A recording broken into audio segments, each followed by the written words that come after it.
Everybody, Jimmy Smith with my post-fight breakdown for FightPicks.com of Moicano versus Korean Zombie. Let's see what I got right and what I got wrong. Started out strong in this one. Now, to go against me, just go to FightPicks.com, sign up, Jimmy Smith, promo code, all one word, uppercase, lowercase, doesn't matter, and see how you do. I started out strong, didn't finish strong. So let's see how it goes here. Ashley Yoder over Siri Kondo. Picked the right fighter on that one. I thought she would get a submission late. So I had submission third round. That's what she's great at. 6 wins, 4 by submission. I thought she'd catch Kondo late. She didn't. A lot of jiu-jitsu, a lot of positioning, but it ended up going the distance. She wins by decision.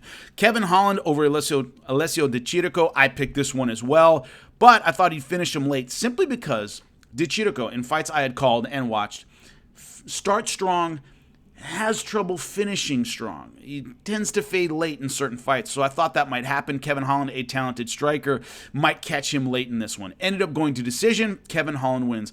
A lot of people have an issue with this decision. So did I when I was watching it. I thought De Chirico won. I was surprised Kevin Holland got his hand raised at the end. I really was. But he ended up getting it. Kevin Holland by decision.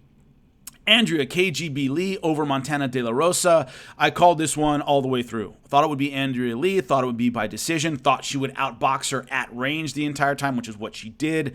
Montana De La Rosa able to get a couple takedowns, not able to do much with it. No significant ground and pound. Wasn't able to get dominant positions, threaten with any submissions. Andrea Lee able to bloody her up. Got her face swollen. Picked her apart from the outside. It was Andrea Lee's fight throughout. Montana De La Rosa could never make it the grappling match she really wanted to make it. Andrea Lee wins an easy decision.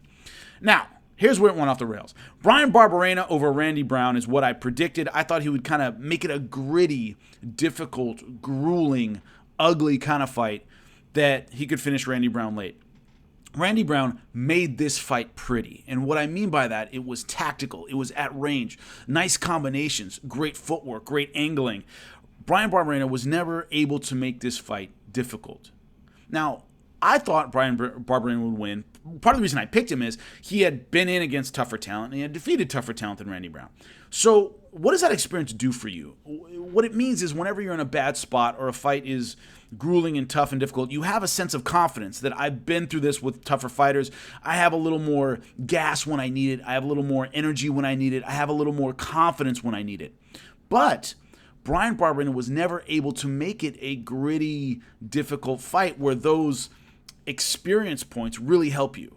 This was a clean, tactical, outside fight for Randy Brown, who's very, very fast, throws great combinations, and he was just never flustered.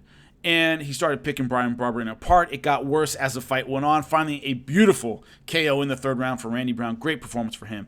Then the final, Korean Zombie versus Moicano. I thought there would be more questions about Korean Zombie that would get answered later in the fight. There was no later in the fight.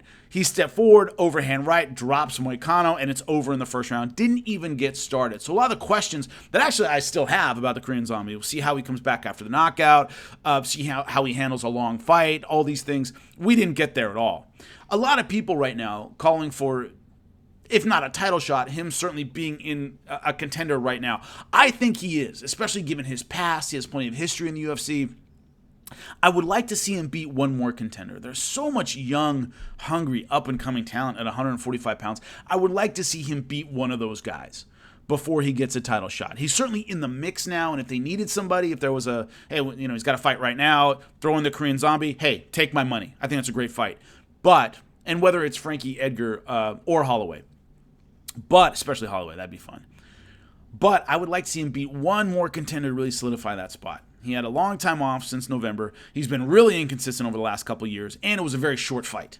So I would like to see him beat one more before he gets a title shot, but if he got one now, the winner of Edgar versus Holloway, I would totally see that. So I'd like to see him take on one more, but great performance by the Korean Zombie. Great to see him get back on track. So to recap, I was right about Ashley Yoder for my opening. I was right about Kevin Holland for the second fight. Right about Andrea Lee for the third. And then Brian Barberena loses by KO in the third round to Randy Brown. And the final, the Korean Zombie, beautiful knockout. So I'll see you before the next one, breaking them down. Jimmy Smith, FightPicks.com. Once again, go there. Jimmy Smith, all one word. Sign up. See how you do.